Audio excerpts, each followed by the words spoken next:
नमस्कार दोस्तों, स्वागत है आज की इस नई वीडियो में। एक क्वेश्चन है, एक स्टूडेंट ने मुझे पूछा था, उसी के ऊपर ये वीडियो रहेगी।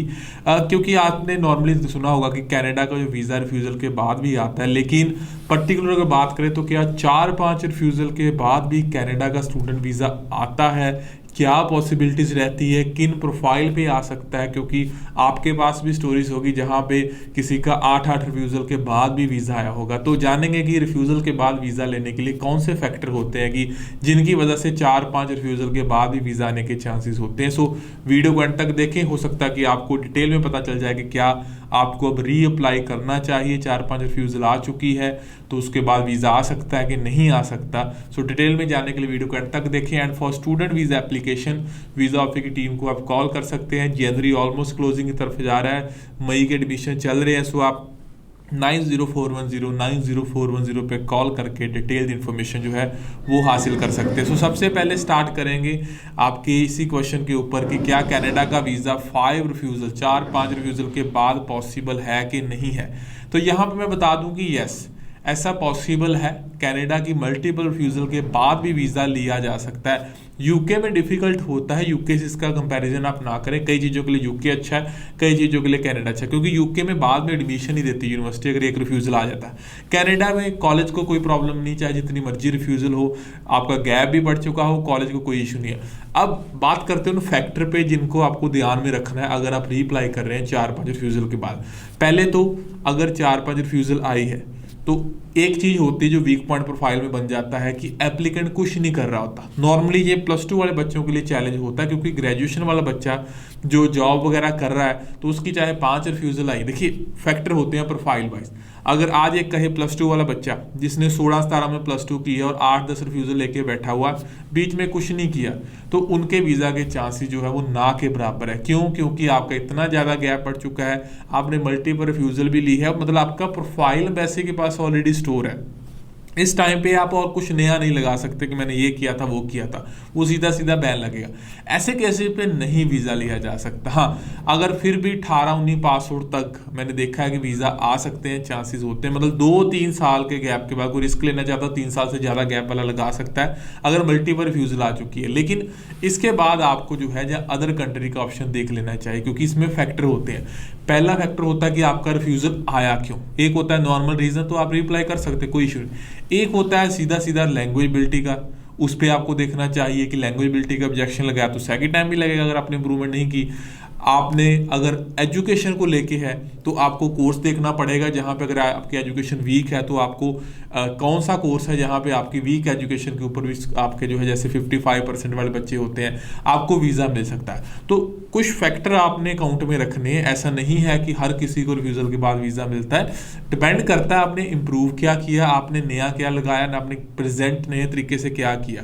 तो हर एक फैक्टर को आप ध्यान में रखते हैं। तो जहाँ पे गैप ज़्यादा बढ़ता जाएगा वहाँ वीज़ा के चांसेस वैसे ही कम होते जाएंगे। हाँ, ग्रेजुएशन में प्रोफाइल की जब मैं बात करूँ वहाँ पे बेनिफिट क्या होता है, अगर आप ग्रेजुएट हो, मैं हमेशा कहता हूँ देखिए आपने वीज़ा लेना है तो आप कोशिश करें कुछ ना कुछ आप कर रहे हो, ताकि ऐसा ना हो कि कल को आपका जो है वो गैप बीच में बढ़ जाए। अगर आपको लगता है कि डाइसी सिचुएशन है तो कुछ ना कुछ प्रेजेंट करें जो आप कर रहे हैं, चाहे आप यहाँ पे कोई जॉब कर रहे हैं, किसी के असिस्टेंट हो, कुछ भी कर रहे हो। ग्रेजुएशन वाले नॉर्मली उनकी जॉब होती है, ग्रेजुएशन वाला 2-4 साल बाद अगर सोचता है तो वो जॉब कर रहा होता। तो कई ने छोड़ी होती है कि चलो मैंने बाहर चले जाना। तो मेरी एक एडवाइस है, ग्रेजुएशन वाले बच्चे भी, ये बेटर है। देखिए वीज़ा जो आप छोड़ दोगे तो भी आएगा, लेकिन मेरी एडवाइस है कि आप जब तक आपके हाथ में वीज़ा नहीं आता आप अपने वर्क को कंटिन्यू रखो, उसको रोकना क्यों। इसका फ़ायदा क्या है, चाहे आप 1 साल ट्राई करते रहो, चाहे 4 रिफ्यूज़ल हुई, 8 रिफ्यूज़ल हुई, चाहे 10 रिफ्यूज़ल हुई, ऐसे केसेस में क्योंकि आपके प्रोफाइल में कुछ नहीं चेंज हो रहा, ना कोई गैप पड़ रहा है, आप वर्किंग हो, आप काम कर रहे हो, आपके पास प्रूफ है, आप डॉक्यूमेंट पहले भी लगा चुके हो, तो मिस प्रेजेंटेशन का कुछ क्लॉज नहीं आएगा। तो आप चाहे 10 अटैम्प्ट करो चाहे 12 अटैम्प्ट करो, तो वीज़ा आने के चांसेस रहते हैं। हालांकि जितने ज़्यादा रिफ्यूज़ल हो जाएंगे वीज़ा ऑफिसर को सेटिस्फाई करना, उसको आंसर करना और डिफिकल्ट हो जाता है। 2-4 रिफ्यूज़ल तक फिर भी समझ में आता है, 1-2 रिफ्यूज़ल कॉमन चीज़ है आजकल, लेकिन ज़्यादा 3-4 रिफ्यूज़ल हो जाती है तो डिफिकल्ट होता है।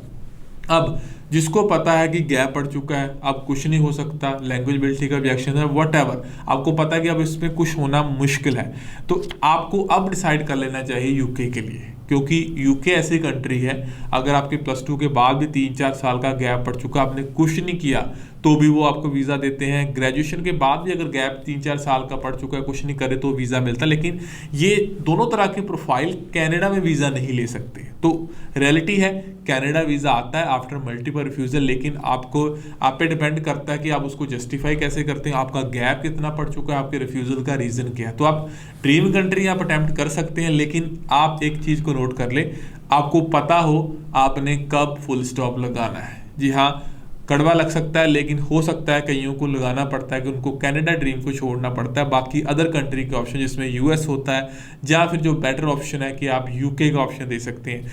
कनाडा ड्रीम कंट्री, अगर आप यूके से भी स्टडी करते हैं तो आगे पीआर के पाथवे आप देख सकते हैं, क्योंकि PR all over the world के लिए ओपन होती, चाहे आप किसी भी कंट्री में बैठे। तो आपकी एजुकेशन के पॉइंट है, आपके एक्सपीरियंस के पॉइंट है, तो कनाडा ड्रीम खत्म नहीं हुआ, थोड़ा सा डिले हो सकता। तो आप ऐसे ऑप्शन भी दे सकते हैं कि अदर कंट्री से कैसे आगे चल के आपका मूवमेंट का जो वहाँ का चांसेस है वो होते। फॉर एग्जाम्पल +2 वाले स्टूडेंट अगर यूके बैचलर कर लेते हैं तो मास्टर के लिए बाद में कनाडा का वीज़ा उनको मिलने के चांसेस रहते हैं। सो ऐसी इंपॉर्टेंट वीडियो इस चैनल पर रेगुलर बेस पे आती, कोशिश रहती है कि आपके जो आंसर होते हैं, जो कॉमन क्वेश्चन होते हैं और जो यूनिक क्वेश्चन भी होते हैं, उसके ऊपर भी वीडियो बना के मैं आप तक लेके आऊँ, ताकि आपको क्लियर हो कि कैसी कैसी सिचुएशन में वीज़ाज आते हैं, क्या क्या सिनेरियो राइट नाउ चल रहे हैं कनाडा वीज़ा या किसी भी कंट्री के वीज़ा के लिए। सो अपडेट के लिए आप चैनल को सब्सक्राइब जरूर कर लें। सो ऐसी वीडियो और इस रेगुलर चैनल के ऊपर आती रहेगी, चैनल के ऊपर रेगुलर बेस पे आती रहेगी। So make sure to subscribe this channel for student visa application. आप हमारा हेल्पलाइन नंबर जो डिस्प्ले हो रहा है उस पर कॉल कर सकते हैं, आप आके मिल भी सकते हैं अमृतसर जलंधर ब्रांच में। सो उसके लिए अपॉइंटमेंट आप बनाने के लिए नंबर भी यही है 9041090410। आज के लिए इतना ही, मिलते हैं नई वीडियो में नई अपडेट के साथ। नमस्कार।